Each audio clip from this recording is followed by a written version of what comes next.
4 मित्र एक साथ बैठा करते थे। कितने मित्र? 4।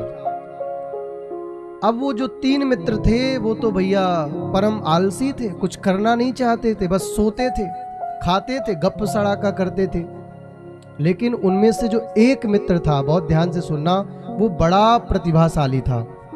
वो तीनों से बात करके सोने का जो टाइम होता था उस टाइम में वो क्या करता था, लालटेन जला के मेहनत करता था, पढ़ता था।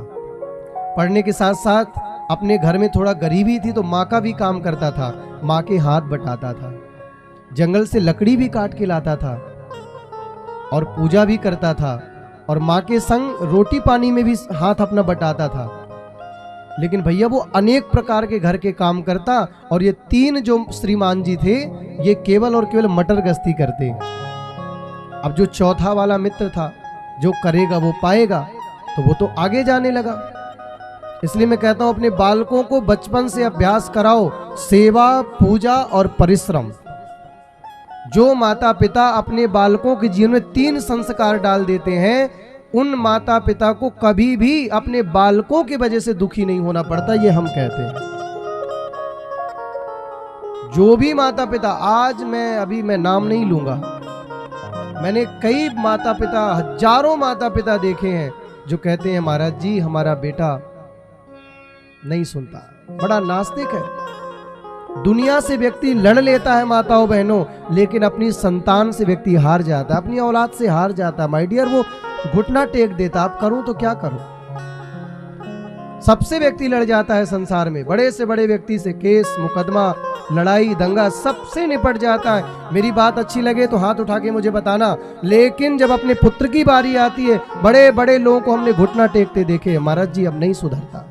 माता पिता चीख चीख के रो रहे हैं घर में, मत कर ऐसा, समाज में अब कीर्ति हो जाएगी।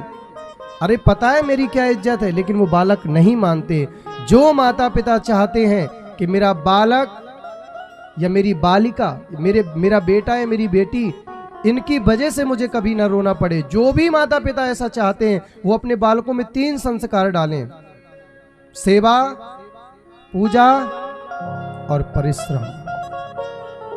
सबकी सेवा खोज अपनी मान करके जीजिए।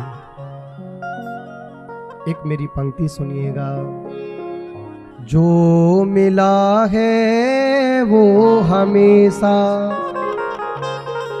पास रह सकता नहीं, कब बिछुड़ जाए ये कोई राज कह सकता नहीं।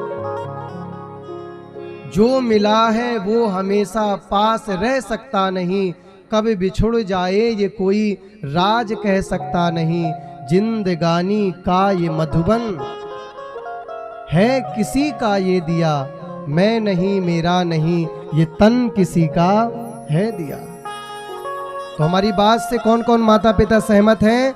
अपने बालकों को सेवा, पूजा और परिश्रम, इन 3 की आदत डालिए। अब कई माता पिता ऐसे होंगे जिन्होंने अरबों खरबों की संपत्ति बना दी है, वो हमारी बात पे क्रॉस क्वेश्चन लगाएंगे कि महाराज जी हमारे बालक कुछ भी ना करें तो हमारी 2 पीढ़ियां खाएंगी।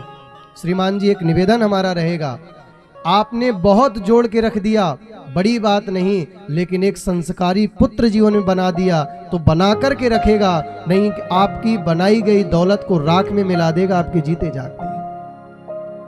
एक अवगुण यदि बालक पे आ जाए तो करोड़ों की संपत्ति धूल पे मिला देता है, और यदि बालक में एक गुण आ जाए तो रोडपति से निकल करके करोड़पति अपने माँ बाप को जीते जागते बना देता है। ये संस्कारों की महिमा है, केवल और केवल संस्कारों की महिमा। संस्कार कौन देता है? बोले भगवान की कथा देती है। मैं विरोध नहीं करता, मूवी तुमको क्या देगी? तुम्हारे मन में गंदे विचारों को भर देगी। मुझे भी नचनिया बनना है, मुझे भी नाचने वाला बनना है। आइडल कौन? मैं नहीं कहता कि शिक्षा नहीं देगी, देगी, लेकिन मूवी थिएटर से निकलने के बाद आपने अनुभव किया होगा अनेक प्रकार के मन में चंचलताएं प्रकट होती हैं। ओहो क्या गजब का स्टेप था, क्या गजब का डायलॉग था, क्या गजब की मूवी है। ओ भैया क्या प्रोड्यूसर, क्या डायरेक्टर। आना भैया एग्जाम आ गया घर में, सारी बुक्स इधर उधर पढ़ी हैं, बोले ओ टेलर घूम रहा है दिमाग पे, ए जानी ये चल रहा है।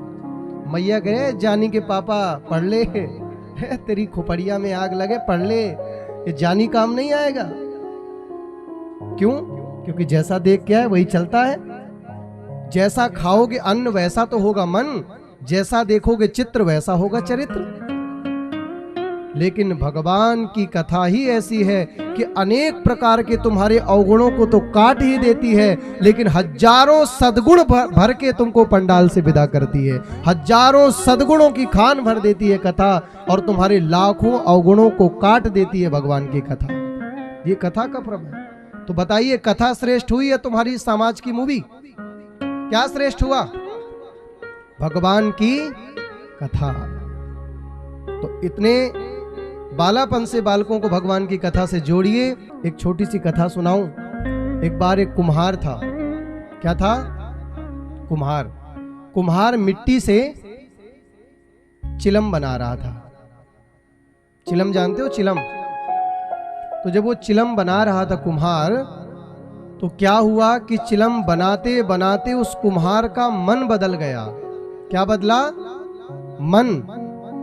और जब उस कुम्हार का मन बदला तो भैया क्या हुआ कि मिट्टी बोल पड़ी। क्या बोल पड़ी? मिट्टी। मिट्टी मतलब वो चिलम, कि भैया क्या हुआ, तूने अपना आकार बदल दिया। अभी तो तू आकार चिलम का दे रहा था, लेकिन अब तूने आकार ही पूरा बदल दिया। तो कुम्हार कहता है मेरा मन बदल गया।